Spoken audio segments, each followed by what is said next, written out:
What's going on, everybody? I'm back locked in with you guys for season 2. Hey, season 2. Season 2.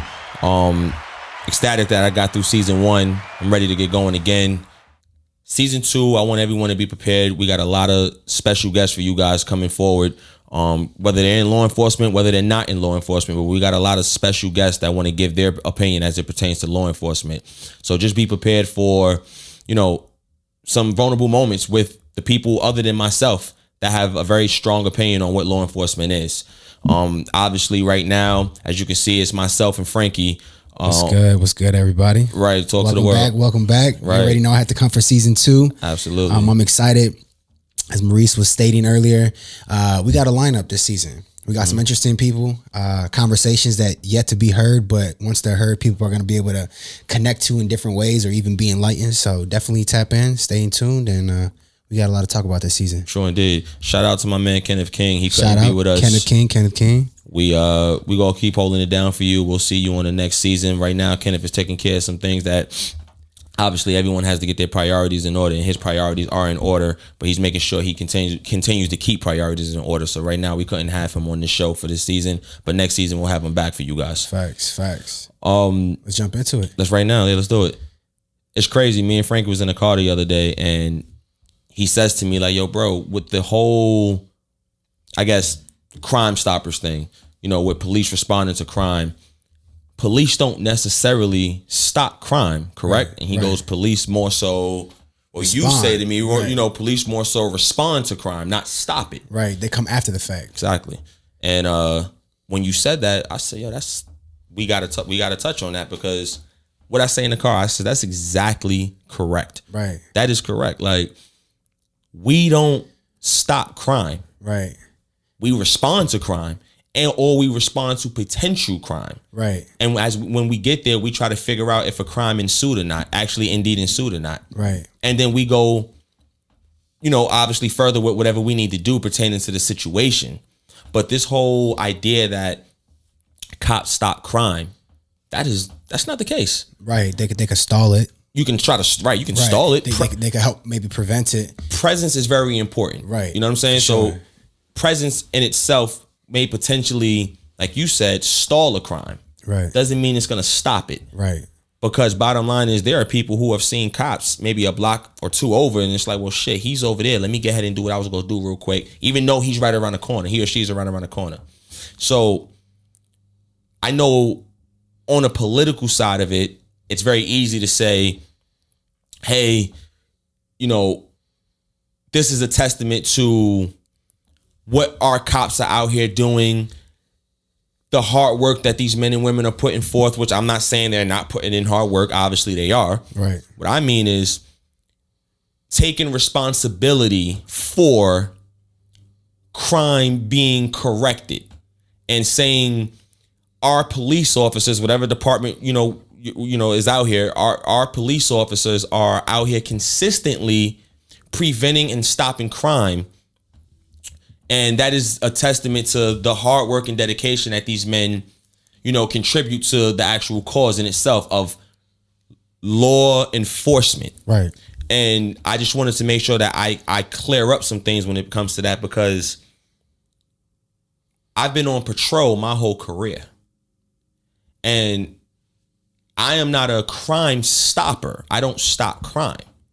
And there's this notion that a lot of times what gets preached also gets practiced, which is a problem, because I know I've been told, whether I was in most likely not really in the academy out here in Houston, but a lot in the academy in New York, I've been told, hey, go find it. Make sure you're proactive. Go be a good hunter. Right. And I'm like, what the fuck does that mean? Go be a good hunter. Right. Like you're looking for trouble. Going to look for the shit. Right. Because bottom line is, it's all good until it goes bad. But that's being preached, but it's also being practiced. Right. It is not a cop's job to go find problems. That's not a cop's job. Cops should not be creating problems. So that's one factor of this job that needs to stop being preached. Cops should not be getting told to go find it. Go be a good hunter. Cops respond to problems, right, or potential problems, not go find problems or create problems. So this notion of crime stoppers, no, right. And like even with the conversation we were having in the car, I think for me, the relatability in terms of from your side as a police officer, and me, my side as a civilian and an armed civilian, right, was because like a lot of times people always ask me, why do you conceal carry? You know what I mean? Like in Chicago, like what's the point of that? And people don't recognize that you don't choose when you become the victim. Exactly. That it is not your choice. You become the victim when the criminal wants to make you the victim. You know, and it's just like car insurance. Right. You don't get car insurance because you are going to get in a car accident. It's in the event if I get in an accident, I'm covered. It's a safety precaution. It's a safety measure. It's a safety measure. And that's exactly what and we need to make sure we keep things simple. Sometimes it's the actual police department is not the problem. The problem is the people that are within the police department, not the police department itself. If you preach certain things and then go out and then now you're expecting these people to go out there and practice it, is the problem. It's the people. Let's keep things very simple. Law enforcement is exactly how you said, which was a good analogy. It's like car insurance. In the event something happens, in the event I need to make a report with a police officer, that's what we're there for. Not to go find crime, not to create problems. Cops don't stop crime. If people want the real facts, the only people who stop crime are the people. Right. And that's what I want to highlight, because I feel like we freely give that away, like that Absolutely. whole concept away, because that's why I move how I move. And that's why when I talk to certain people, like I've had friends just recently in Chicago, 2 females be assaulted and robbed. And I look at the situation, and not to put them on blast, if they do see this, there's no names to it, but right. I take all things into consideration. And I say this all the time. Okay, one, you're a female, right? So you're not the biologically the strongest, person, especially if the criminal is a man in most cases. 2, it's dark outside. It's night. Like you're by yourself, you walk into your crib at night, you're a target. You're an easy target. But it's so easy for people not to think that they're the victim because they only read about it. They only hear about it. Oh, somebody from somebody across the way, that would happen to. That can't happen to me. And people live in this facade. Right. And they don't think that these things, unfortunately, bad things happen to good people.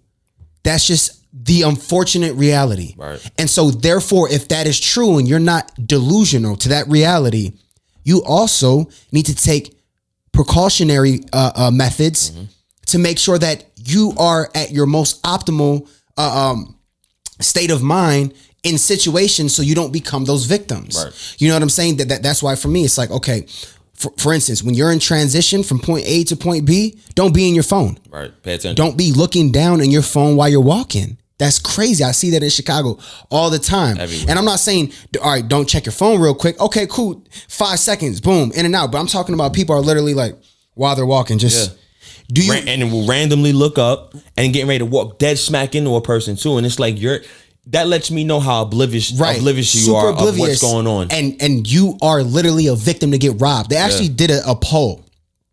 And the poll was to felons who were convicted of robbery or armed robbery. And they asked them, if the person that you were robbing acknowledged that you were there, would you have robbed them? And 80% of them said no. Of course not. So that means, you got that 20% that just don't care. You're getting robbed. But imagine out of 10 instances, 8 of those times that robbery could have been prevented because you're paying attention. Right. And people lack that understanding. They just live in this weird Candyland bubble life that they're living in, thinking that they can't be the victim. And it's not to instill fear. It's not to live by fear. It's just to be wise. Right. It's the harsh reality. It's to be wise. And so if you're transitioning from place to place, be attentive, be aware. Period. Like, think ahead. When you get in the car, lock the door. Like these are it's really just like being street smart. But don't leave the car with your purse in the car with $300 in your purse and your door's unlocked and you walked away from it. Right. Like, little things that can be preventable, do those things. Don't be so oblivious to think that things won't happen to you. Don't think. One thing my pops always taught me growing up was, I don't give a fuck where you are, what time it is. Someone is always watching. Right. Period. Facts. Someone is always watching. Someone is always watching. I don't care what you're doing. I don't care where you're at. I don't care what time it is. Someone has their eye on you. And another thing, with that being said, and I talked to you about this in the car. And listen, everybody on social media, everybody on Instagram. Oh my God. Please. I get it. You're excited where you're at. The excitement is real, but stop using geolocation tags. Post when you leave, not while you're there, especially if you're a woman or a lady. Creeps gonna creep. Stalkers are gonna stalk. And it's not for your benefit. Stop putting real-time data of where you are at in that moment. Because if you're dealing with somebody and you might, like I said, most people don't think that they're going to be the victim because they live in this place and in this space in their mind that can't happen to them. And I pray it doesn't. But the reality is that's a possibility. Yeah. And the more room you give for somebody to walk into that possibility, the more of a chance you can become that victim, and the probability is higher. Absolutely. Listen, this is just a fact or a note or a nugget or whatever. Listen. If you're going to post where you're at or any of those things, do it when you leave. Stop posting, drinks, we're at. This and now I know exactly where you are. Now I know exactly where you're at what time you're at. Like, it's just not smart. And you might not never see me because I don't need to come in there. Right. I know who you are, obviously. So check this out. Not only do I know where you're at, now I can find out that location and see who else is there. Right. Now look at their stories. Now get an understanding of the entire place. Right. Who's there, who's not there. Bro, yeah, it's easy. But, social media is a game and it's a facade, and everyone wants to present things as if, I'm saying, everything in social media is a wave. Right. Everyone wants to present and show what they're doing. Look, this is what I'm eating. Excuse me. This is what I'm eating. This is what I'm drinking. This is who I'm with. Look at the ambiance. Look where I'm at. And listen, I have nothing against that, right? I'm not even knocking that. Do it when you're not there. Right. When you leave, do it when you're not there. That way it's like you're still presenting to everybody. Right. What you experience, all the joy, all of that greatness, cool. But you're not there. And this ties into exactly what we're discussing about the whole cops not stopping crime, because bottom line is, and this is why we're saying these things, because all of those actions lead up to a crime. Right. And bottom line is, a cop will never know if this crime is getting, you know what, I know where the fuck this girl or this dude is at this location now. Cop will never know if that person has every intent on robbing you. Right. Cops don't stop crime. Cops respond to crime. Right. So now you get robbed. You say, "Oh my God, this whoever. I don't even know what happened. I just know that a guy with a mask on came up to me, held me at gunpoint, took my purse, ran off, got in a car. I don't even know what type of car he got into." Guess what? Cop don't stop that. Right. Cop don't stop that. And there's certain situations that obviously the best measures is to take safety measures. Right. And one of the most important safety measures, and I'm sure you know, because just even like going to the store with you, I could just see how observant you are, is being aware. Being aware of your surroundings, being aware of where you're at. Gotta be. Especially if you're, like I said before, transitioning spaces. Right. You need to be attentive. Right. Because that's the indifference of literally saving your life. You know what else I realized? And I think it plays a part of the demographics of where people live too. Because, for instance, you're from Chicago, I'm from New York. We're around a bunch of people every single day. Right. So it's with us, we just been kind of, molded into just head on the swivel, always paying attention. That's just the dynamics of the city that we're from. With other people who don't maybe live in a bigger city, and they're not around as many people as you and I are around on a day-to-day basis, they're oblivious. There's so much space between them and other people, them in a business, an establishment. It just la la la la la. Right. You know what I'm saying? So me being from New York and now here living in Texas, sometimes I'm a little thrown off on how oblivious people are, even on the road when they're driving. Right. I look at people to see like what they're doing. Sometimes I see people, their eyes aren't even moving. They just look straight. They don't know what's going on around them. Right. And in my mind, I'm like, yo, look how oblivious people are. No one's paying attention. Yeah, but I mean, it's crazy. And you're right. Like living in the city and being from the city, also depending where you're at in the city, right? That's going to enhance that type of mentality.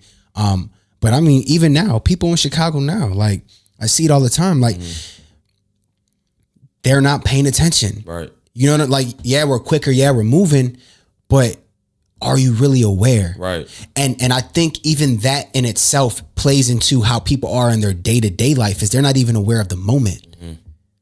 They're not even understanding this breath I just took. Right. So much so that of course they're not going to even pay attention to what's going on around them when they're outside. You know how many times I've went to go take a report and I'm asking just general questions about something that a person is potentially alleging that happened. And I'm like, well, what time did you, step away from your vehicle, and what time did this unknown person approach you? I don't know. Maybe 20 minutes ago. Okay, cool. What were they wearing? I don't know. Okay. Was it white, black, Hispanic? Obviously, I don't know. I don't know. And in my mind, what I want to say is, were your eyes closed when this happened? Right. How don't you know these things? But I understand, yes, people get very shocked and they just can't fathom what's going on and what's happening to them right now. I get that aspect, and I'm sensitive to that. I get it. Not everyone is equipped to deal with that type of pressure. That's mental. Right. It's trauma. That's trauma. Right. But again, at some point, I just want people to be more alert and understand there's a good chance we probably never catch that dude. Right. So that's when that's what I mean by people stop crime, not police. Right. Be aware of your surroundings and understand what's going on around you. If you can't even tell me what a person looks like, what they were wearing, where this actually happened, what time it happened, how in the world do you think a cop, when it's time to go and investigate this crime, how in the world do you think that person's going to be found? So now we got to start trying to go to other avenues and go through other obstacles to see, well, any cameras in the area? Was there any witnesses in the area? You know what I'm saying? The potential suspect leave behind any type of evidence that we could use against them to try to gather information and now move forward with potentially, I guess, pinpointing this particular person. Right. And also too, like, ladies, listen, stop.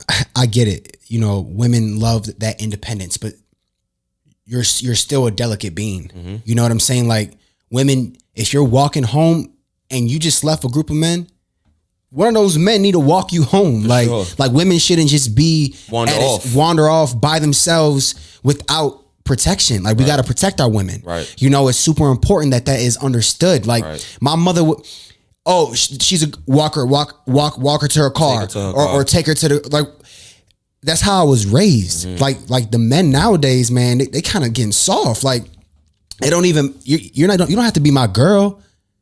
Even if you're a friend's home girl, and I'm the single of the group, or yo, where's your car? Where'd you park? How far did you park? Let me walk you. You know what I mean? Like, a lot of ladies about to like you after this. No, but it's true. Like also when you're walking on the sidewalk, right? Gentlemen, stay on the left side. Yeah. Don't let you know what I'm saying. The woman stays on the right side. The man stays on the left side. It's about being proper with protecting these women. For sure. That's just important. And then also, here's some things that I've recognized and I've seen. Like, I just think of these things. I go through the city all the time. I run. I love running. So I'm running like 7, 8, 9, 10 miles sometimes. I'll run from Uptown all the way to South Loop, all the way to by Cermak. You know what I mean? By 18th Street. So I'm just very observant. And when I'm running, I watch people. That's what I do. And I just play things in my mind of like all these worlds. Cause I'm thinking to myself, like, here I am in my world and I am passing all these worlds because we're like the center of our universe. And Absolutely. So that's what's happening. And so I just think about it and I'm looking at scenarios. I'm like, damn, like they're blind. Like, they don't see. Oblivious as hell. So like, for instance, one, if you're in your car, make sure the doors are locked. If you park and you put it in park, but you're not ready to get out the car, make sure your doors are locked. If you get out your car and you leave something in your car, don't leave your door open while you're looking in your car to grab something.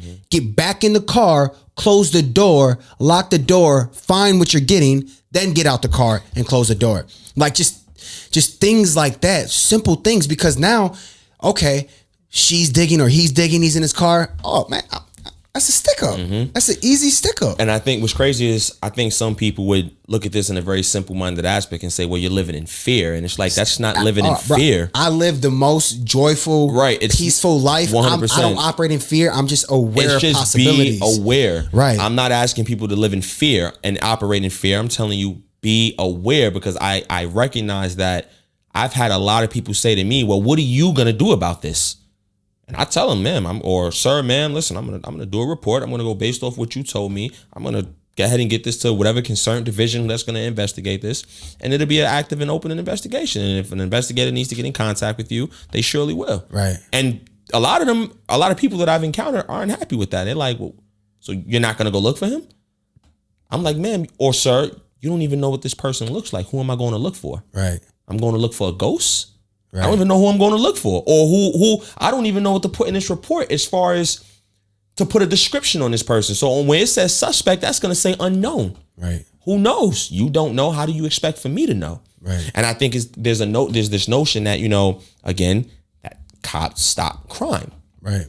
And I want people to understand I'm put in the responsibility. Yes, it's my responsibility to respond to what you tell me. It's the people's responsibility. So when we go based off cities, New York, Chicago, Detroit, these Miami, New Orleans, these cities that have a lot of crime, understand something. That's not because the lack or proactiveness of police. Police don't have nothing to do with that anyway. Police get in their car, or whatever the scope of their duty is. If we're just keeping it down to that level of patrol, they get in their vehicles and they're waiting to be dispatched somewhere. If they happen to see something in the midst of their day, then yeah, they'll respond to it. They'll act on it, hopefully. But again, cops are responding to a problem or a potential problem. I have no idea when I'm outside working if John Doe is getting ready to go commit a crime. Right. I have no idea. And we have no idea. You know what I'm saying? And the general public has no idea. Right. So obviously now that responsibility needs to be the both of ours. The civilians that's outside every day, whether going to work, going to school, going to visit a friend, be more self-aware, be alert to know what's going on around you. Right. People prevent crime and stop crime, not cops. Cops respond to the problem. Whatever you encounter and whatever just happened to you, better believe I'm coming after the fact. Right. Not during. Right. And also, all right, if you don't believe in firearms, okay, cool. You don't got to carry a firearm. But it is what it is. Ladies, carry pepper spray. Like me, I also keep pepper spray on me. Protect yourself. All the time because it's a good choice between a fight and a gunfight. Mm-hmm. Pepper spray. Mm-hmm. Perfect. First thing what you go do is somebody spray you in your eyes, you gotta close them. It's a first of all, if pepper spray hits you, it's a wrap. You gotta close them. Right. It's a wrap. And so you disable the criminal or the person who's trying to victimize you, make you become a victim, and get out the way, because everything's about de-escalating. Mm-hmm.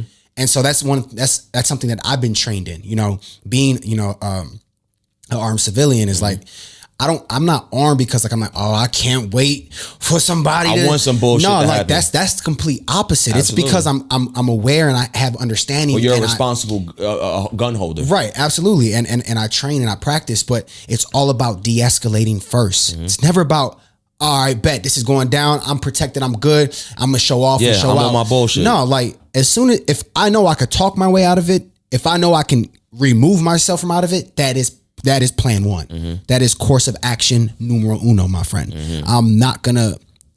I don't need to do that. Absolutely. I understand the power I carry with me. We said it the other day. Matter of fact, if I see some shit that it looks like I might even potentially have to go to that, I'm out. I do not want to have to use my firearm. No parts. I use that to stop a deadly threat, or if I'm in a position for excessive bodily harm. Right. Or and this ain't something that I'm saying I'm ready to do. I'm not Superman. But if in the event I see something where it might call for me to be in that position to help save somebody else, I'm also in that position. If I'm with friends or with people that I care about and love and their life is threatened, or there's something that's going to obviously create excessive deadly bodily harm, That's when you use a firearm. It's not like, oh man, you pissed me off. You know what I mean? Or you said some words on me. No, walk away. Right. De-escalate. No, it's not about violence. You know what I'm saying? I know you agree with me, obviously, because we had the conversation. It was very important for us to have this discussion on this platform because I don't think people realize how much power that they indeed obviously have. People determine, the general public determines so much of what is going on in the surrounding areas that they live in. And I don't think people really understand how much power they have. When you walk outside and you decide you're going to go wherever you're going, understand whatever decisions that you make, realize it affects everyone else around you. It's like the butterfly effect. You know what I'm saying? It affects everyone else around you. So when we talk about obviously crime in specific, realize when you watch the news and they're showing you these crime rates between, year 21 opposed to year 22, whether it went up or down, who do you think is responsible for that percentage? It ain't the police department, whatever city you live in or whatever county you live in. That is not the police department. The police departments take responsibilities for it. They also take the flack for it as well, though. Crime just went up. Last year it was lower. Why is crime going up? But you got to realize the politics behind police. And so that's the reason why they answer those questions. Better believe something. There's no answer good enough to say why that crime went up or why it went down. But when it went down, they definitely going to take the credit. They're going to say, well, it went down because this is what we put in place for it to go down. And the reality, even with that, and I want to mention two things. One, based upon what you're talking about right now, at the end of the day, it's all going to be predicated on us in these communities putting an effort towards, and I'm saying this because it's the kids in at least Chicago, it's the kids that are committing most of the crimes. Young boys are going crazy. Young boys are going crazy. And so when they have nothing to lose or nothing to live for, they're going to make choices and decisions like that. Terrible. And so the answer is simple. We need to be in these communities. We need to create more programs in these communities. We need to give them something to be able to lose. I'm going to give you a whole lot of stuff. Because the more you're responsible for, the less you want to lose it. Absolutely. The more that you have that makes you proud, the less you're going to want to lose. Right. Provide resources. Right. Provide resources. People don't recognize the simplicity of what that is and how that works. And so we definitely need to do that. And also, I just want to be clear because I don't want to sound like I'm like this gun fanatic, For sure. Without clarity. I'm all about guns. Don't get it twisted. But I don't think that everybody should have access to guns. As much as that could sound contradicting to the Second Amendment. Well, the reality is you shouldn't just be able to go into a store, and this is my opinion, you shouldn't be able to go into a store and just get a gun based off the grip of your strength. Right. No, you know what I mean? Just because I'm 18 or I'm 21, I'm gonna go to me, I think that's absurd at this point. For instance, Chicago, the process for me to obtain that, it was a process. I had to go through a 2-day course. And when I mean 2 days, not like an hour, they're like 9 hours each. Like it's school, right? 2 days. Then I had to do a written exam. Then I had to do a physical exam, like a shooting exam, right? Then I had to show that I can operate. Like you have to go through a whole process. You have to study everything. Right. And then I had to have a background check, right? You have to go through all of these things before, and then months later, gets applied and be given the right to do this. You know what I'm saying? Like it's not just all right because I want to do it. Buy a right. gun. And then if I go to the store, you have to have a background check every transaction. It's like $72 every time too. So now not only you can go there, you buy the gun. Let's say the gun's $600. You buy that. You don't leave with the gun. It's bought. Right. And you're paying another $72 for the background check. Then they're going to call you in 2 or 3 days and let you know if it cleared. Then you can come pick up your gun. Now watch this. We're talking about people, right? And right. how the people are responsible for crime. Right. Look how strict Chicago is, the state of Illinois, is pertaining to gun laws. Being able to obtain and possess a firearm. And now you look at the percentage of crime as it pertains to murders, homicides, or attempted murders in the city of Chicago. And that number's sky high. And look how strict gun laws are. Well, that's clear as day, right? Because criminals are always going to get guns. And see, but this is the point that we're making, how It is the people. It's incumbent upon us as the people, right, to take care of one another, and we determine how high or how low crime was going to be. We make that determination as the people, right? Because here's also the other side, because we're gonna have people in the comments or people mention, well, that's why we need to get rid of guns completely. Here's the thing. Well, here's the thing: is that that's not going to happen. It's never going to happen. So like I'm not delusional. Right. For me, I'm solution based. That is not going to happen. Right. It's too many people for it, and there's so many people against it. Therefore, there has to be a center. Got to be a there common has ground. to be a common ground. There has to be compromise. That's it. It's not Period. going anywhere. It's not going to happen. People who are like anti-guns, all right, cool, no doubt. And the people who are like, oh, guns, chill out. You know what I'm saying? Like, here's the reality. We need to be solution-based. Right. The solution is we got to find measures. We got to find acts and things that we can implement that can make things a lot more fluid and prevent a lot of the stupid stuff that's going on. Like, I like the idea that we just heard on the radio today, Buddy in Texas presenting that, you know what, if you want to get a firearm, it can't be 18 or more, you got to be 21. Got to be 21. Stuff like that, little things, because it's about progressiveness. Right. Okay, cool. We're not going to get rid of it, but let's be progressive. Right. If this stops 2 of those shootings, that's progress. Absolutely. And so let's focus on stepping forward and progress instead of the radical on this side and the radical on this side, thinking that their perspective is 100% gospel and truth and factual, and that's what it's going to be and has to be. I'm sorry, that's just not life. Absolutely. You got to compromise. And so what I'm getting to is, in that particular space, that's why I conceal carry. I don't conceal carry because I'm trying to be a gangster, or I'm trying to be like, y'all got the blicky on me or whatever. None of that matters. Oh, it's on me though. Yeah. But I don't got it on me like that with that mentality. Right. You know what I'm saying? So, but why? Because I don't choose the day I become a victim, nor am I oblivious to the fact that criminals will always get guns. It is just the facts. That's what's going to happen. And so for me, I'm going to protect myself. And for me, I'm going to protect those that I love and who are around me. If that's what I'm able to do, I can and I will. Right. If I'm able to never, ever, ever have to use it on a human being ever in my life, thank God. And that's what I want. And that comes with maturity, though, because bottom line is, like you just said, if 18-year-old now feels like I'm 18, I want to get a gun. Right. Still very young-minded as well. How Right. much have you really gone much through? life? What do you want a gun for? Right. For what? Let's start with that. What do you want a gun for? That's probably, listen, I'm all for putting every obstacle in front of a person to be able to obtain a firearm. How about you ask the question? Make that a requirement on paperwork. Why do you want to possess a firearm? Read that answer that person puts down on paperwork. I mean, that's probably going to eventually be just a copy and paste. You feel You're what I'm going to know what to say. But how do you feel as a police officer with people who are, conceal carry?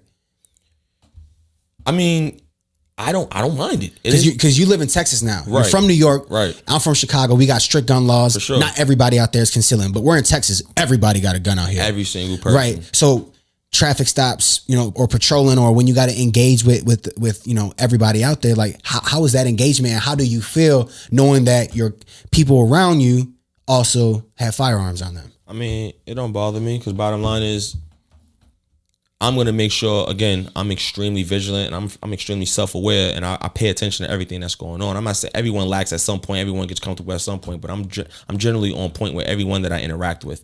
My thing is this: if you're a responsible gun holder, you're licensed to carry, I'm all good with it. I have no qualms with it. My problem is the individuals who feel like they're going to possess a firearm just to say that they have a firearm. Because now for me, you're not vigilant, and you're also not responsible enough to understand what comes with having that gun. And for me, you're going to be the person who makes a very, very, very quick and very irresponsible decision with that gun. Those are the individuals that I do not want having firearms. I need individuals who understand, one, how important it is to keep that firearm away from other people. I can't tell you how many videos I've seen of individuals playing around with their gun, flashing their gun, and then boom, shoot and kill a family member by an accident. That comes from the level of irresponsibleness. If that's a word, irresponsibleness. Irresponsibility. It's about, okay, thank you. Irresponsibility. Yeah. What did I say? Irresponsibleness. That's crazy. Don't leave me alone. I hear you. You know what I'm saying? And that shows you where their minds is as it pertains to a firearm. That means you don't even recognize the ramifications behind your decisions of even possessing a firearm. We need to make it very clear to people what this indeed entails. Right. You should have firearm etiquette. You know what I'm saying? 100%. Take courses on what a firearm is. Understand the dynamic of the gun. Learn the gun. You need to know what you have on you. See, because you live in Texas, so people don't even have to do that to get a gun. And that's what I'm saying. Like, exactly.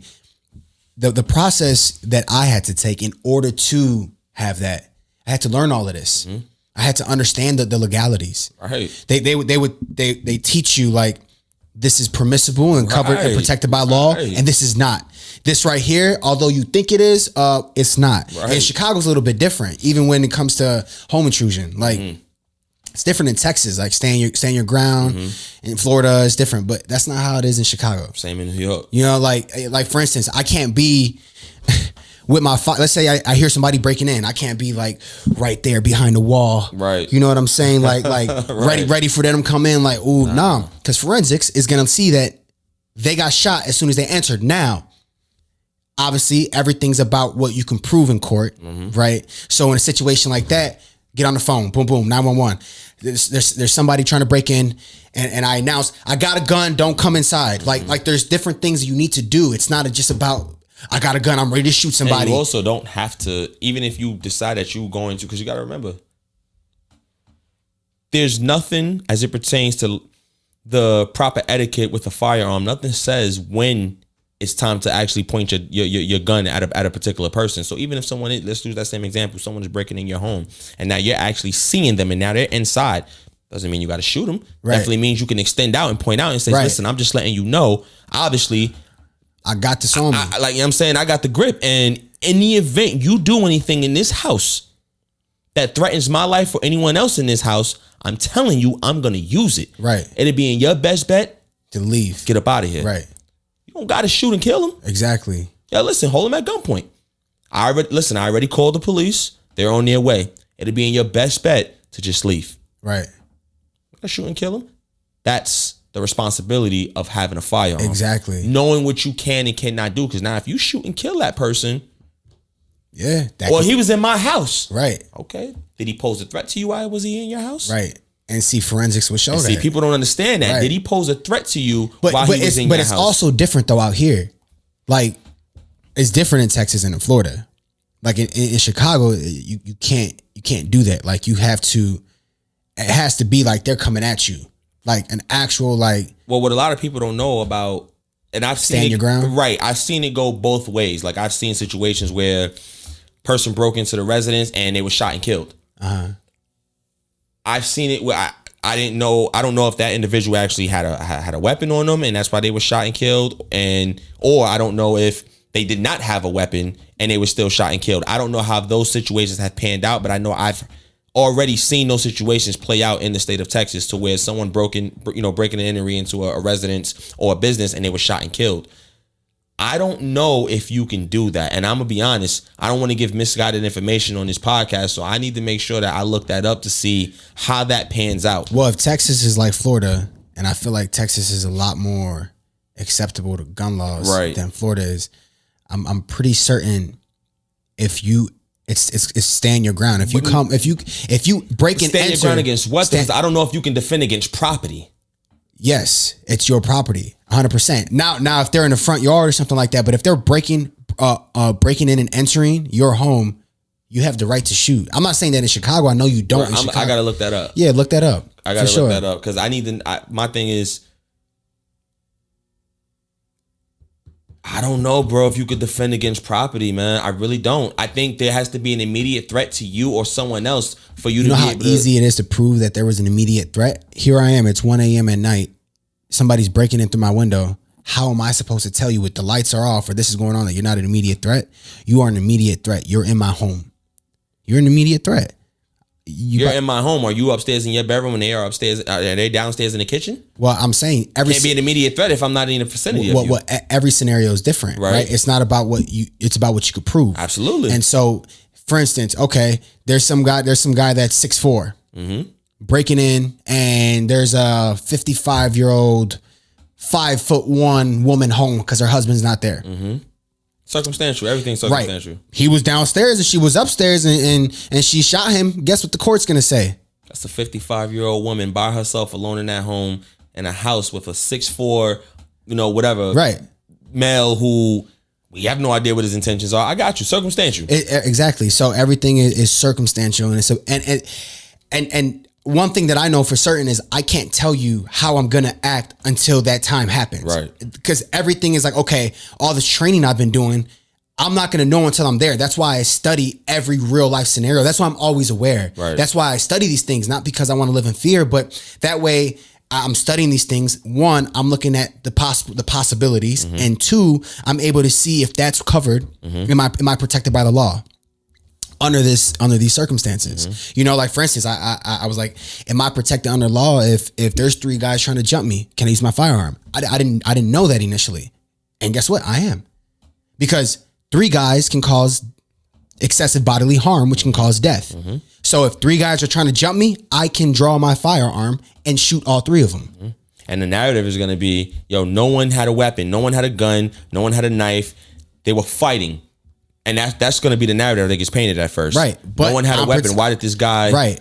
And that's the thing that people need to understand and be smart at, especially people in my city in Chicago. Exactly the like point. These young boys, they need to understand like you can't operate like that. Like I just sent you that post on Twitter just yesterday. 5 to 6, or they said like 5 to 9. 7, I think. Yes, somewhere between 5 and 9 people were armed, and they were going through all these different neighborhoods in Chicago, carjacking people and robbing people. And I promise you, they were like 14 or 15 years old. These were not grown men. Oh, absolutely. Grown Young men boys. aren't the one out here doing that, and they're doing literally jacking cars, getting out of one, going to the other. It's like some GTA stuff. They're being influenced by the internet. That's what's happening. They're being influenced by this craziness, but also they clearly have nothing to lose. It's a high for them. That's the most excitement they're getting. But like you mentioned, like what you even said, and I'm sure you could take it up from there. But you young boys need to chill, because you just might meet somebody who might have it on them legally, and who might just use it. And that doesn't need to be your story. Right. That doesn't need to be your story. You didn't even have a story Right. at 14, 15 years old. Right. And here you are. And then the narrative, it's your narrative would be worse than mine, because you're a cop. So now as cop killed 3 black boys. 14-year-old kid. Right. It's gonna be it's gonna be problemsome for you. For me, it's not gonna be as problemsome. It's probably gonna be like black on black crime. Like, you know what I mean? Like, What's so crazy, and what's crazy that you just said that. This had to be 3 weeks ago. I'm at work. There's a 14-year-old in a stolen vehicle. Another cop is behind him. He announces obviously that he's, behind a rolling stolen is what it's called. Long story short, that's a felony stop. Once that vehicle stops, when we get out, guns are drawn. We're pointing that gun out. because it's a felony. You know what I'm saying? It's a felony stop. Right. We realize when young boy puts his hands out the windows how little he is. And when I finally saw his face, now mind you, the car door's open, I'm on the passenger side, my gun is out. And when I see his hands come out and his head, he sticks his head out, he go, "Hey, can I throw the keys out the window?" And his voice, I'm gonna try to do his voice. "Hey, can I throw the keys out the window?" I said, that's a kid. My natural response, I put my gun away. Because I couldn't believe that I had my gun pointed at a child. Right. But then it's something just clicked. Like, well, hold on. You're on a felony stop.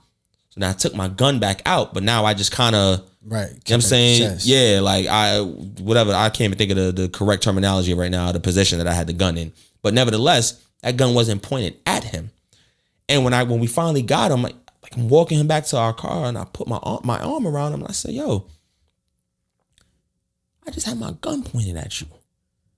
I says, "Do you realize once I realized that you was a kid, I put my gun away?" I said, "What are you doing?" And when I tell you, little homie was so tapped in, "Hey man, I ain't got nothing to say to you, bro. What you want? What y'all gonna do?"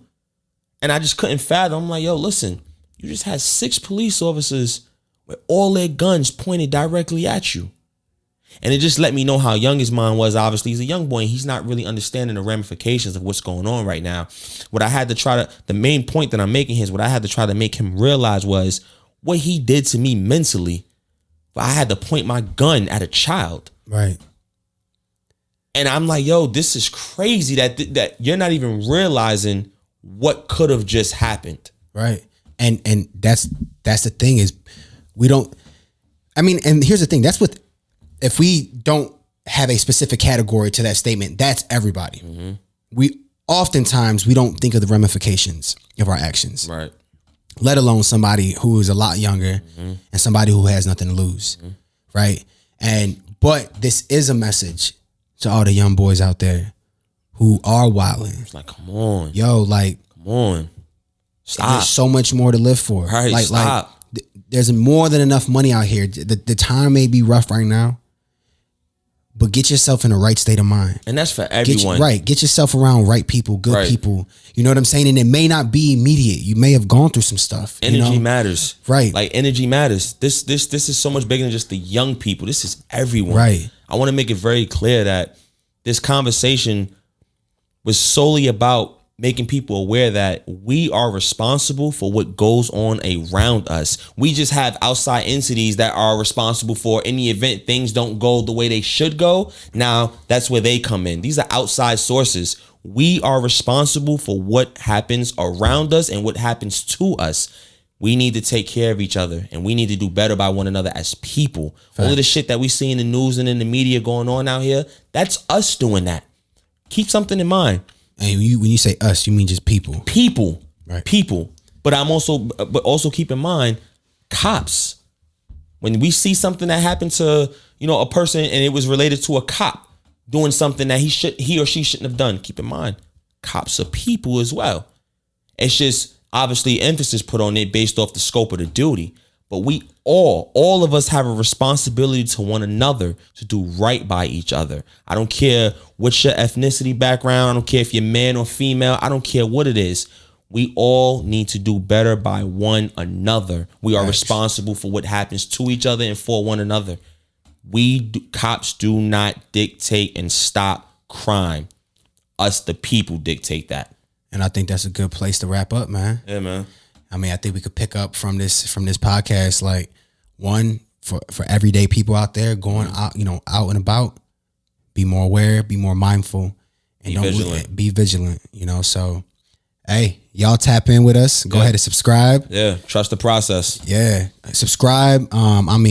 Catch us on all streaming platforms. You want to end out? Yeah, comment on everything that we say, man. Our biggest thing is engagement. We want people to tell us what they feel, their opinions, so we can comment on it as well and then get on the platform and we can discuss it. Anything that you ever want us to discuss, listen, my IG, reach out. Frankie's IG, reach out. It's at the bottom of the screen. It's at the top of the screen. Make sure it's in the description. You know what I'm saying? Whatever. All of that and bottom. You know what I'm saying? Make sure you check us out and make sure you comment. With that, truth. All right. Peace.